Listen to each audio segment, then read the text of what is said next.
The global order is shifting, and the evidence is undeniable. Pakistan has returned to the center of global power with direct access to the Oval Office and open acknowledgement from Washington.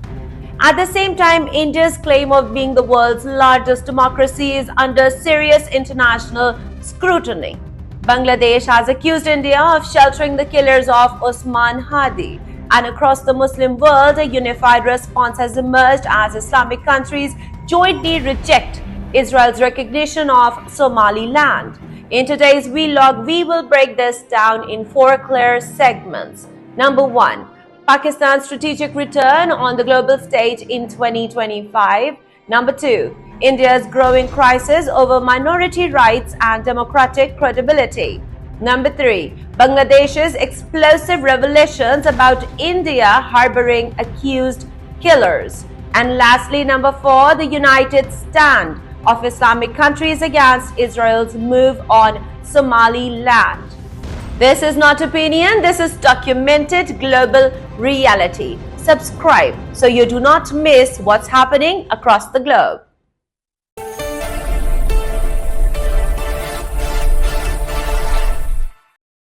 Bismillahirrahmanirrahim and Assalamu alaikum.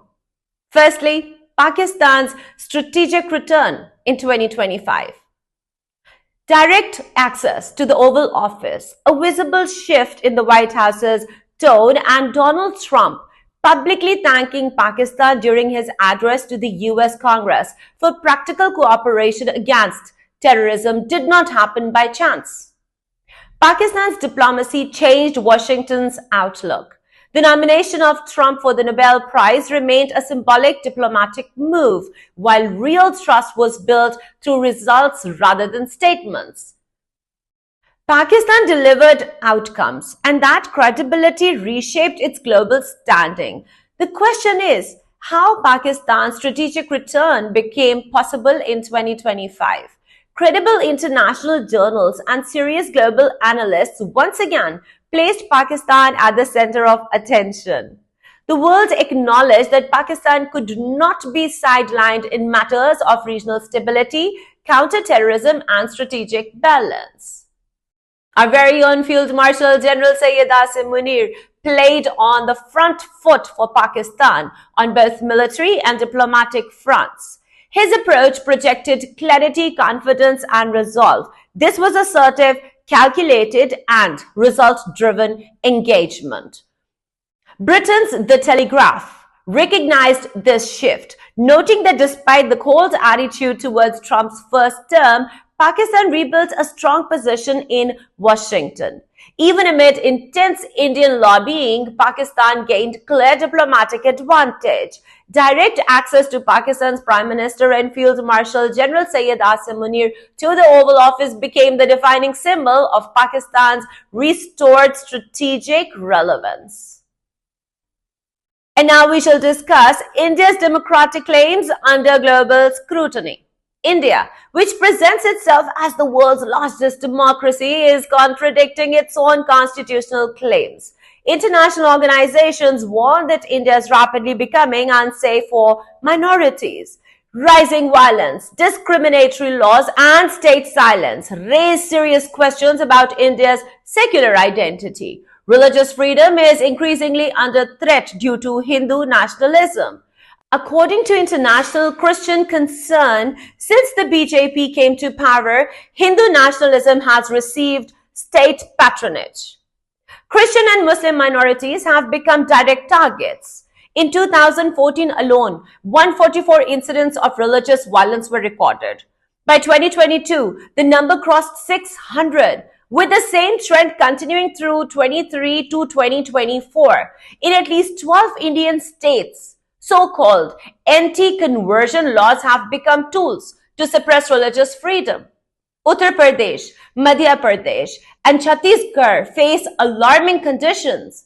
Mob attack churches, while police they arrest victims instead of the perpetrators. During recent riots in Chhattisgarh, thousands of Christian families were displaced. Hundreds of homes destroyed and dozens of churches vandalized. Minorities were forcibly pressurized to convert. The US State Department and the US Commission on International Religious Freedom, they have criticized India for serious violations. Experts warn that India risks global recognition as a biased and irresponsible state. And now, let's discuss Bangladesh, as it accuses India of sheltering killers. India has given shelter to the killers of Usman Hadi in the Indian state of Meghalaya, according to Bangladesh police. Dhaka police revealed that the two main accused in Usman Hadi's murder fled to India through the Halagad border in the Maiman Singh region. The accused Faisal Karim Masood and Alamgir Sheikh took refuge in Meghalaya.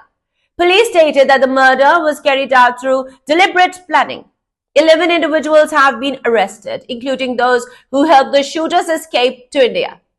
During the investigation, police recovered signed checks linked to 53 bank accounts with a total value of 2.18 billion taka. Usman Hadi Sharif was targeted in Dhaka while he was leaving a mosque, confirming the calculated nature of the attack. Investigations continue into the network facilitating the escape. And now let's discuss Islamic countries as they reject Israel's Somaliland move. Islamic countries have jointly rejected Israel's move to recognize Somaliland, a region of Somalia. The Organization of Islamic Cooperation and foreign ministers from Pakistan, Saudi Arabia, Qatar, Algeria, Turkey, and the OIC issued a joint statement. The statement declared Israel's action in the Horn of Africa and the Red Sea region a serious threat to the global peace and stability. Israel's decision was termed a clear violation of international law and the UN Charter. Islamic countries reaffirmed full support for Somalia's sovereignty, unity, and territorial integrity. Any action undermining Somalia's unity was rejected. Recognizing parts of sovereign states was described as a dangerous precedent for global peace. The statement also rejected any possible link to the forced displacement of Palestinians and declared any attempt to remove Palestinians from their land is unacceptable. Israel's expansionist and aggressive behavior was also strongly condemned. Well, that's it for today. This is your very own Fariha Farooq from 360 Digital English. Take care of yourself. Allah Hafiz.